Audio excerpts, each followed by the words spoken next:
Yes, well, as we get older and older, I'm 77 right now.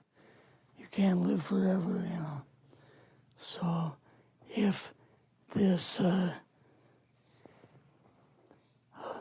procedure I'm going to have to clean the blood doesn't work, then I've got probably a few more months to make it before my kidneys shut down, you know. So that's kind of why I'm kind of going along with the interview at this time. You're seeing that what you went through is just too important for people not to know about. Yeah. Yeah. Can you just, can we start at the beginning with your military career and just walk through what exactly your experiences were?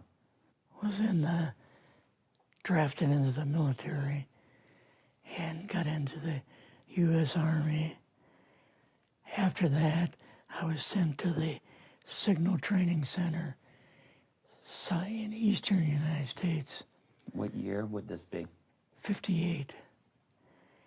I went through the Signal Training course.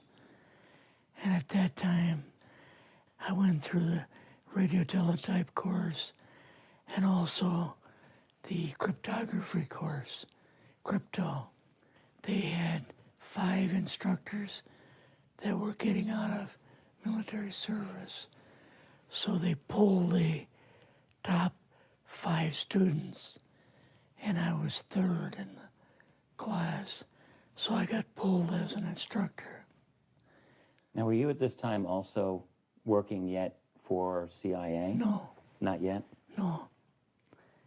After one day, my boss came to me, and he said, how would you like to, make some extra money?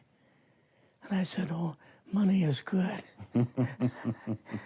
So he's explained to me that he could put it through. I would have to get a top secret White House Q clearance for the job, And I thought, boy, must be a pretty exclusive thing, And I said, well, what is this?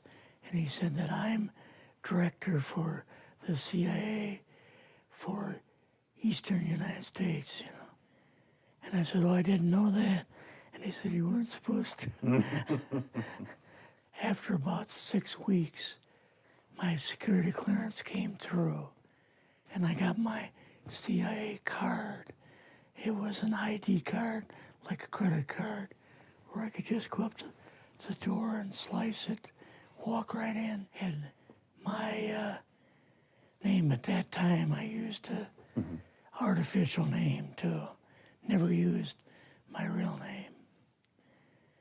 I started working with him on the project he was on, and that was Project Blue Book, which was kind of partially a fraud.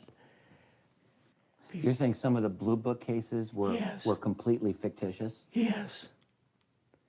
But the cases that we got came from, I think it was Fort Belvoir, Maryland. Fort Belvoir? Yeah.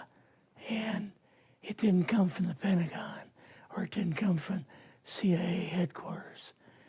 But we would get reports about a certain sighting that they had in Mexico or Italy or something like that.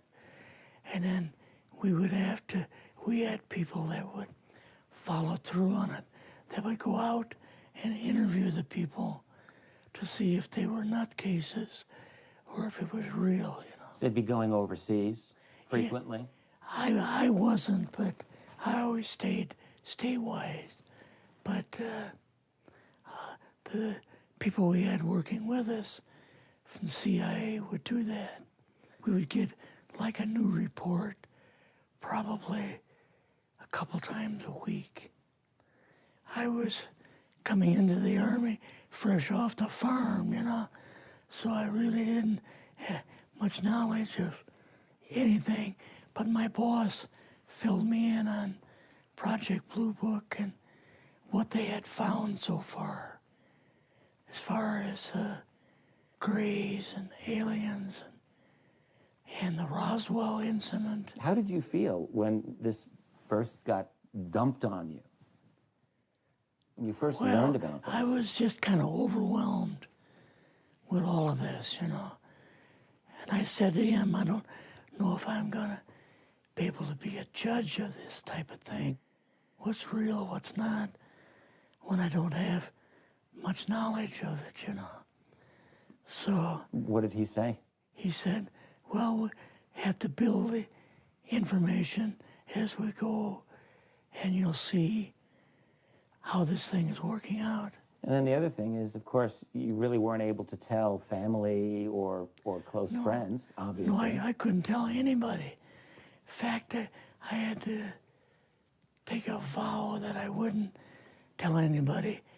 A lot of it for 40 years, and more of it for 50 years, which is up in 2010.